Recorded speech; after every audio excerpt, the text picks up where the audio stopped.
নমস্কার বন্ধুরা, আজকের ভিডিওটা একটু অন্যরকমের ভিডিও হবে। সকলে এই ভিডিওটারই অপেক্ষায় ছিলেন নিশ্চয়।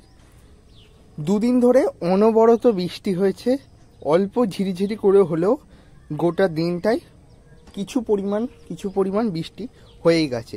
এই অসময়ে বৃষ্টি একদমই ভালো নয়, অসময়ে কোনো জিনিসই ভালো নয়, ঠিক তেমনই বৃষ্টিটাও ভালো নয়।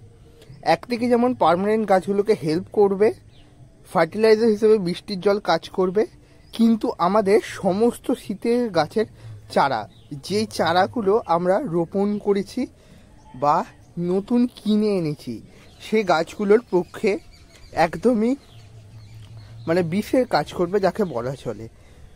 তাই আজকের ভিডিওটা প্রত্যেককে মন দিয়ে দেখতে হবে নিজের শীতের গাছগুলিকে বাঁচাতে গেলে। বেশ কিছুদিন বাবদি আমাদের গোটা ওয়েস্ট বেঙ্গল, তার পাশাপাশি উড়িষ্যা, এছাড়াও বাংলাদেশেও বৃষ্টির সম্ভাবনা জানা যাচ্ছে আবহাওয়া দপ্তর থেকে। তাই বৃষ্টির সময়তে আমরা কীভাবে গাছের পরিচর্যা নেব যাতে আমাদের একটাও গাছ যাতে না মরে, সেটাই আজকের ভিডিওতে পুরোপুরি দেখে নেব। আমি অনিশ এবং আপনারা দেখছেন প্রত্যেকে আপনাদের প্রিয় guardian YouTube channel guardian Bangla. আজকের আরেকটি ভিডিওর প্রত্যেককে জানাই অনেক অনেক স্বাগত। তো আজকের ভিডিওটা যেটা তোমাদের প্রথমত বললাম, এই শীতে অসময়ে বৃষ্টির জন্য আমরা ছাদ বাগানে শীতের গাছগুলি ছাড়াও পার্মানেন্ট গাছগুলোর কীরকমভাবে পরিচর্যা নেব।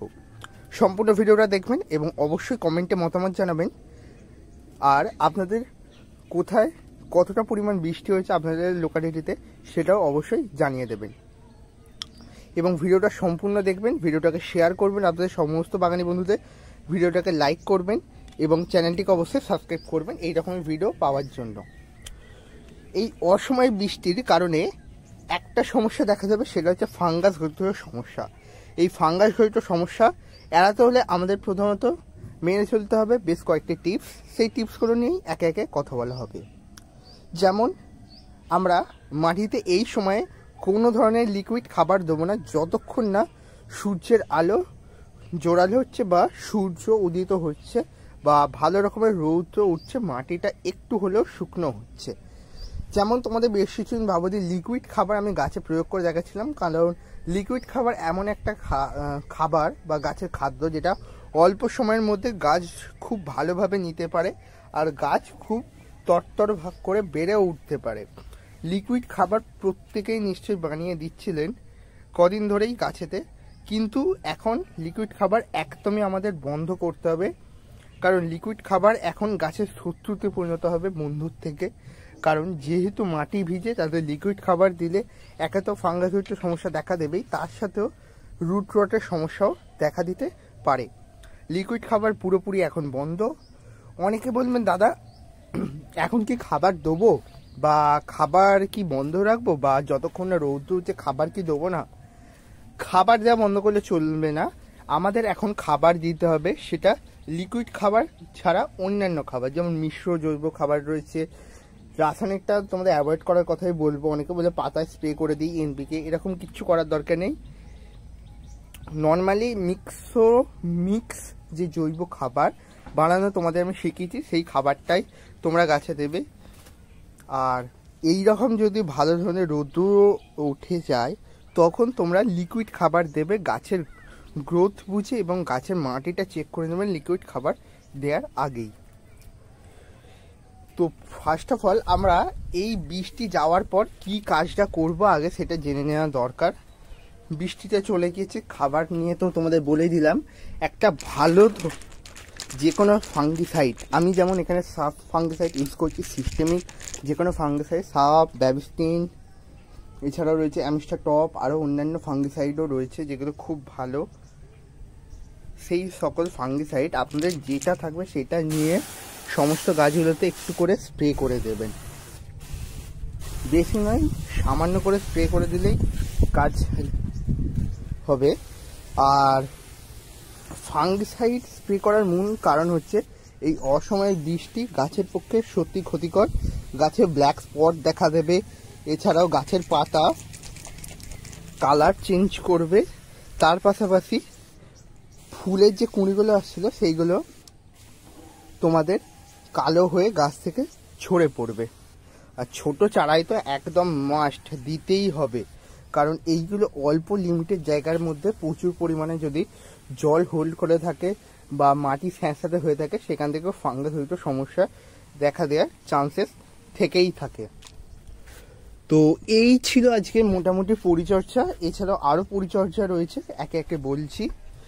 তো মাটি ওয়েল ট্রেন করা হয়েছে, যেই মাটিতে আমি তোমাদের গাছ বসাতে বলেছিলাম। আমারও দেখছো ঝিঝি বৃষ্টি হলে অনেক সময় টবের মধ্যে জল দাঁড়িয়ে যায়, ড্রেনেজিং ভালো না হওয়ার জন্য। আর যাদের ড্রেনেজিং ভালো নয়, এই বৃষ্টিটা মরশুমটা কেটে গেলে মানে 2 থেকে 3 দিন পর সোমবার বা মঙ্গলবার করে তোমরা মাটিটা একটু পরিমাণ টব থেকে তুলে নিয়ে সেখানে অল্প করে ভার্মি কম্পোস্ট বা গোবর সার মিশ্রিত যে কোনো মাটি, হালকা কোকোপিট মানে 1 মুঠো করে কোকোপিট দিয়ে মাটিটাকে একটু চেঞ্জ করে দিয়ে ভালো মাটি দিয়ে গাছ বসাতে পারো। কারণ একটা বিষয় আমি লক্ষ্য করেছি, মাটি যদি কম্প্যাক্ট হয়ে যায় সেক্ষেত্রে গাছের বৃদ্ধিও তেমন হবে না এবং গাছের টবের মধ্যে জল দাঁড়াবে, সেটা গাছের পক্ষেও কোনো মতেই ভালো নয়। অনেক সময় আমরা লক্ষ্য করে থাকি গাছ অসময়ে হলুদ বর্ণ ধারণ করছে। চলো একদম গাছের সামনে গিয়ে তোমাদের দেখাই কোনটার কথা আমি বলছি। এই দেখো ড্রাগন গাছটা, এইটা হলুদ বর্ণ ধারণ করছে। কেন এটা এরকম হচ্ছে সেটা বুঝে ওঠা সকলের ক্ষেত্রে সম্ভব হয়ে ওঠে না। সেটা আমার ক্ষেত্রেও হয়েছিল যখন এরকমভাবে গাছের ডালগুলো শুকিয়ে যাচ্ছিল। প্রথমত এটা হয় ফাঙ্গাস ঘটিত সমস্যার কারণে এবং অতিরিক্ত জলের কারণে। আমার মেনলি জলের সমস্যা হয়নি, এটা হয়েছে অতিরিক্ত পরিমাণে ফাঙ্গাস অ্যাটাকের কারণে। সেক্ষেত্রে আমি কি করব, ভালো যে কোনো সিস্টেমিক ফাঙ্গিসাইড সপ্তাহে 2 থেকে 3 দিন প্রয়োগ করব। কারণ এখন সমস্যাটা দিনকে দিন বৃদ্ধি পাচ্ছে, আর এমন অবস্থায় যদি আমরা এটা কন্ট্রোল না করতে পারি সেক্ষেত্রে গাছের একটা ক্ষতির সম্ভাবনা থাকে, বিরাট ক্ষতি। তাই এই জিনিসটা তোমরা মাথায় রাখবে। সুন্দরভাবে গাছ করতে গেলে অবশ্যই সব জিনিসটা আমাদের হাতের কাছে রাখতে হবে। এবার অনেকে বলবে দাদা আমার কাছে তো ফাঙ্গিসাইড নেই, কি করব?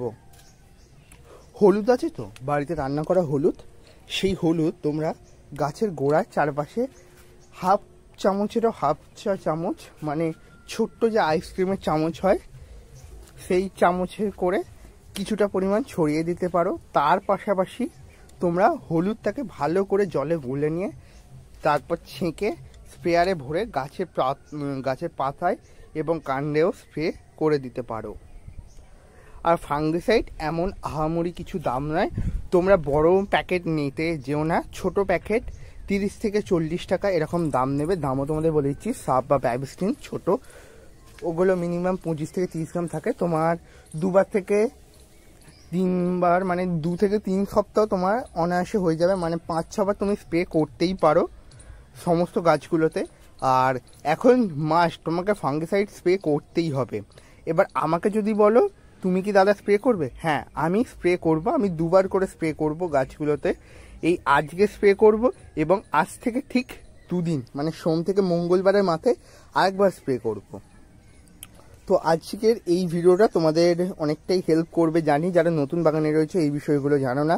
শীতকালে অসময়ে বৃষ্টি বা প্রচুর বৃষ্টিতে এই সমস্যাগুলি ফেস প্রত্যেকেই করেছো। কি স্প্রে করতে হবে তাও জেনে নিলে।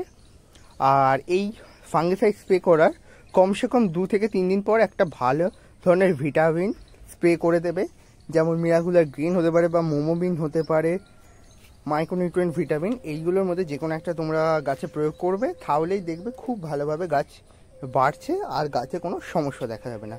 তো এই ছিল আজকের ভিডিও। তোমাদের ভিডিওটা যদি ভালো লাগে অবশ্যই লাইক করবে এবং সকল বাগানের বন্ধুদের শেয়ার করে দিতে একদমই ভুলবেন না, কারণ ভিডিওটা শেয়ার করলে তোমাদের সকলের বাগানি বন্ধুদের সুবিধা হবে নিজেদের গাছ সুন্দরভাবে করার। আর তাছাড়াও ইউটিউব রেকমেন্ড করবে আরও গাছপ্রেমী বাঙালি মানুষদের কাছে, গাছপ্রেমীদের কাছে, সেটা থেকে আরোভাবে আমাদের চ্যানেলটা বড় হয়ে উঠবে। তাই সকলের এই একটা শেয়ার এবং সাবস্ক্রাইব আমি আশা করছি। তোমাদের জন্য কষ্ট করে ভিডিও বানানো, তোমরা এই ভিডিওটা সম্পূর্ণ দেখো না, বা তোমরা লাইক করো না, সাবস্ক্রাইব করো না, এটা সত্যি আমাকে ডিসমোটিভেট করে।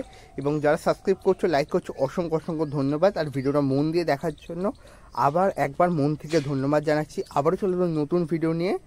সকলে ভালো থাকবেন এবং নিজের গাছ নিয়ে অনেক অনেক আনন্দে থাকুন।